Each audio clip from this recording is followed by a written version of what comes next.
Hi, this is Rachel, and I wanted to talk about why it's important not to force people around you, family, partners, friends, husbands, wives, co-workers, etc., to wake up. Not everybody is supposed to wake up right now. Not everybody has woken up, and not everybody will wake up in the future. Even 100 and 200 years from now, there's probably going to still be some people that are asleep, even if this whole matrix changes. Even if it does. Somebody's always going to be on a different level. So, for example, I know people who would rather watch TV all day, play video games, talk about the same people all the time, talk about the same problem all the time. They're more concerned about how they look and what they own and about fitting in. They think that that's the way it is. They're playing the game. And it's so easy when we start to see things differently to want to share that information. It's not originally forceful. Originally, it comes from us like, oh my gosh, we've been living this whole way. Oh my gosh, this car is not that important when a tornado can take it. And I'll still be here with you after that tornado. So, you have to let people be where they're at. I wasn't awake at some point, and one of the first things I did was try to force it down this one person's throat, not on purpose, but just by being excited and wanting to say everything. Because as fast as I was absorbing stuff, I thought I was sharing stuff at a slow rate for that person. But what it was trying to influence them to wake up, because things are different. And they're not going to give up their, banking job to wake up.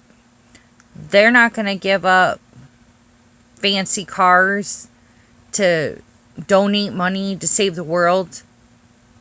They're not going to give up their image and be around somebody who's not like them in public. They're not going to worry about going out in nature.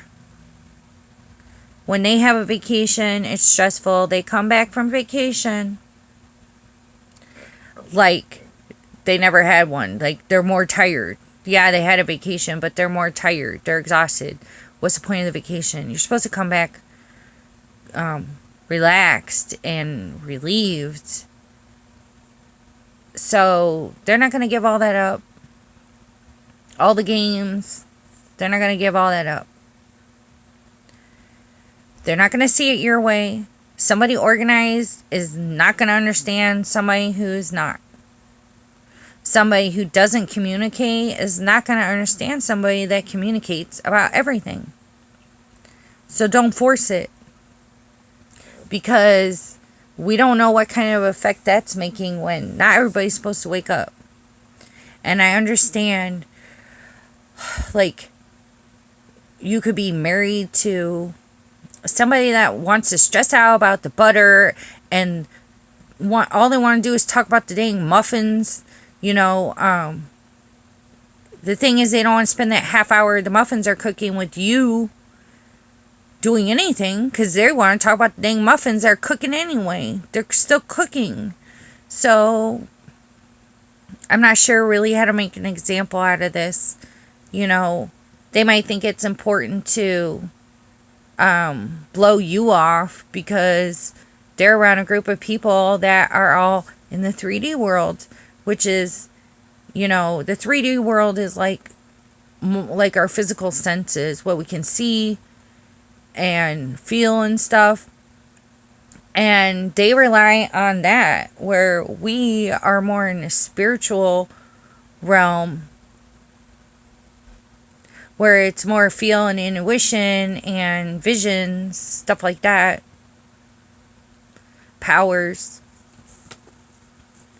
But it's not fair of us, and it's not very, whether we do it on purpose or not, because I did it on accident. I meant not on purpose, not to be forceful. But we might be making the wrong decisions and waking up the wrong people. It's very hard to be around people that are not awake. They want to worry about, oh, this reality TV show. And you don't want to watch cable. You know, you can go for a walk and feel like you had a relaxing vacation. These people can't. So a lot of people don't want to see all that. They'd have to change everything about themselves, and that's too much work. People have to wake up on their own. Bad things have to happen for them to wake up on their own. It's called impetus. Something that comes in your life at a force that forces you to change for the good. That could be you lose a career. That could be, there was a car accident. Someone passed away.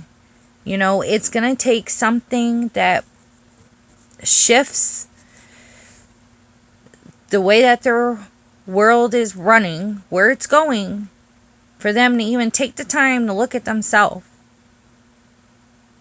It's not fair to wake up somebody else. And you don't know who you're waking up. You actually don't even know who you're really talking to.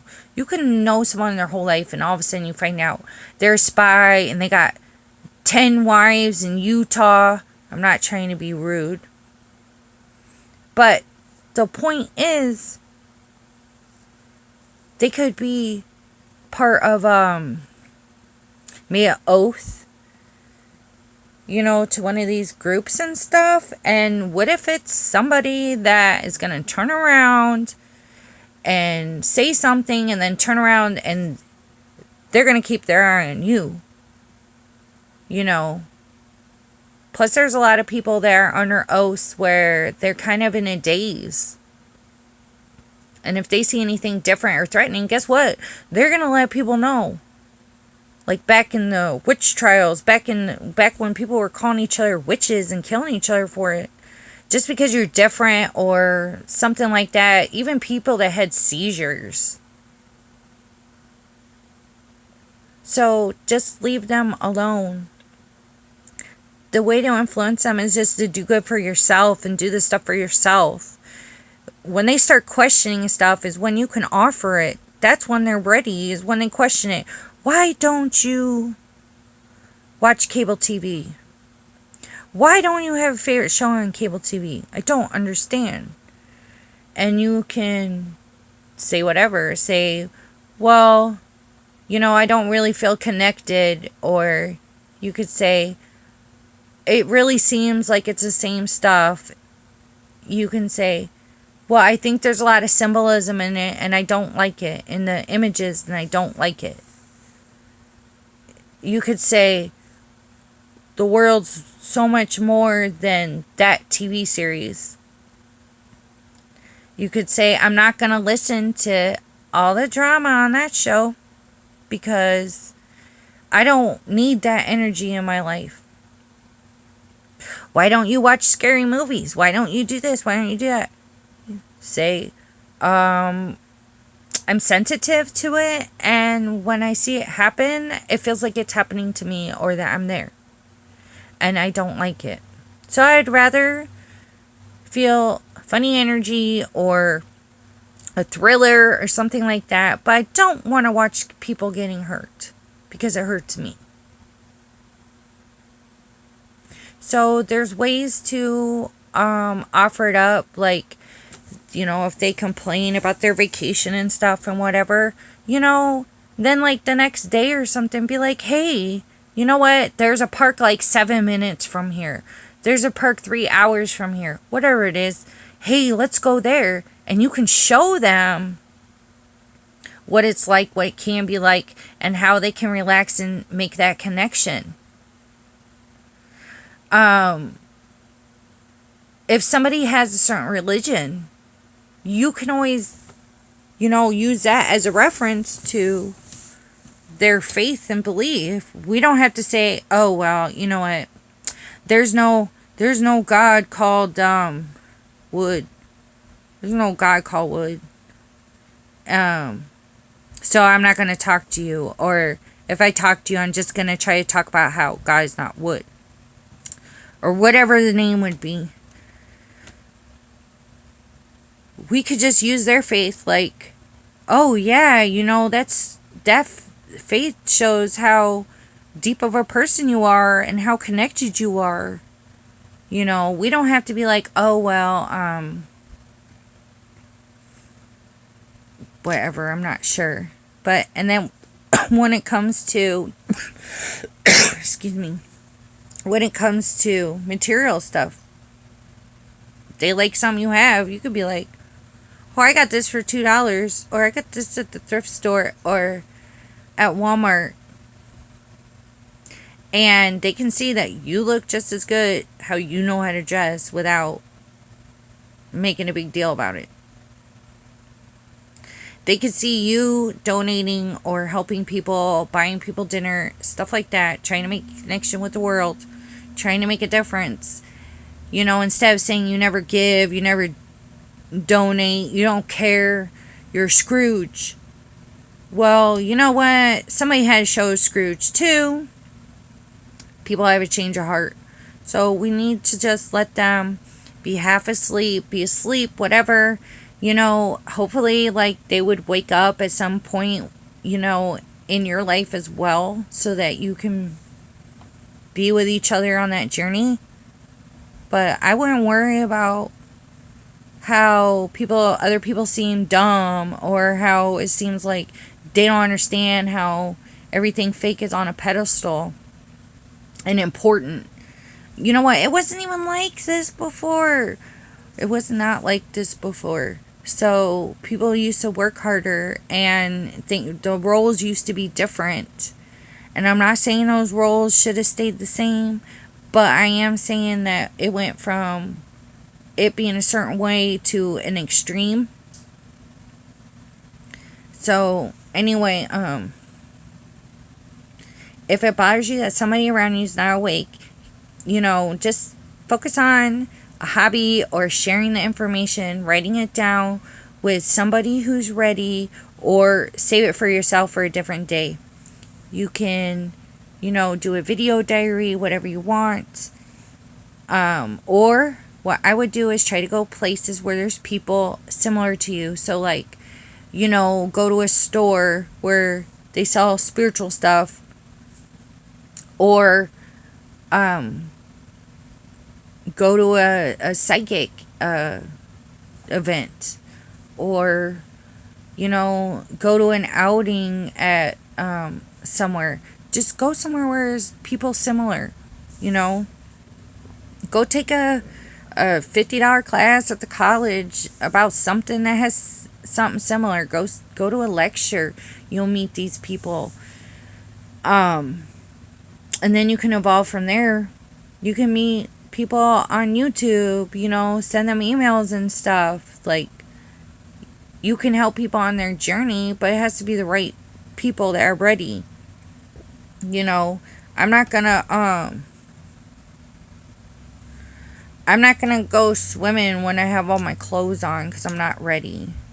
And if you want me to jump in that water and I got my clothes on, that's going to really agitate me, and then, there's going to be a problem. You just got to let me stay on the shore with my clothes on. You know what I'm saying? It's just too easy to get excited and want to tell everybody everything. It's just too easy. There's other places where we can meet each other. I'm sure there's sites on the internet that are about connecting with people like this. Or you could take a class and learn how to be a mentor or something. That's how to meet people that are awake or that want to wake up or something like that. Do a blog. Then maybe you'll get people who are trying to wake up, and then you can be excited to share with them. Go to a library. Sometimes you can ask Larry, hey, I want to do an event, and you're paying like $40. You get it for an hour or two. You can even offer it for free. And whoever shows up, because they saw your flyer for a month or two, whoever shows up, you know, will be someone like you. So another thing to consider is, are these the kind of people that you want to be around? You know, are these really people that have your best interest? Is there a reason why they're like that and you're not? Can you find better people? Do you have a way to deal with the situation? Because sometimes it's just better to put more distance instead of trying to convince anybody of anything.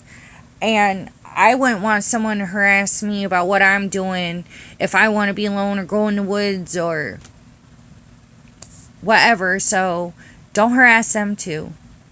Because the minute that they start telling me about a TV show, it's already hard to listen to it. Them jabber about it. So like I'm already putting enough energy trying to relate and connect and show an interest in that. So the minute they try to tell me to sit down and watch their TV series every time it comes on or go buy the DVD complete set, no. Do not ask me to do that, and I'm not going to ask you to do what I want. There's a lesson in being surrounded by people that are not like us. There's a lesson in it. And it takes a lot of patience and tolerance. And it takes a lot of self-control to, like, be quiet about stuff. To be patient and calm about it. Especially when you wake up and you realize how superficial everything is, how fake it is. And how much you just want it to be better. It's just too easy to get excited and want to tell everybody. So, I would just suggest coping with it somehow, or, you know, find some way to see it in a different way, you know. And another thing to consider is, you know, would you want to be so pushy or so vibrant about it if you were in a different mood? So if how you would respond is different in different moods, you know, then maybe that needs to be looked at to see which reaction would be more neutral, more natural. I mean, I'm not going to deal with, you know, I don't even know how to explain this, but I'm not going to deal with trying to wake up a bunch of people that are going to be mad at me. You know, let the zombie sleep if they want. And the more contrast we see through them and yourself, the more you'll know about yourself and the more you'll be able to evolve. The more you'll find out. So maybe there's just something in accepting it the way it is. So I hope you have a good day. Thanks.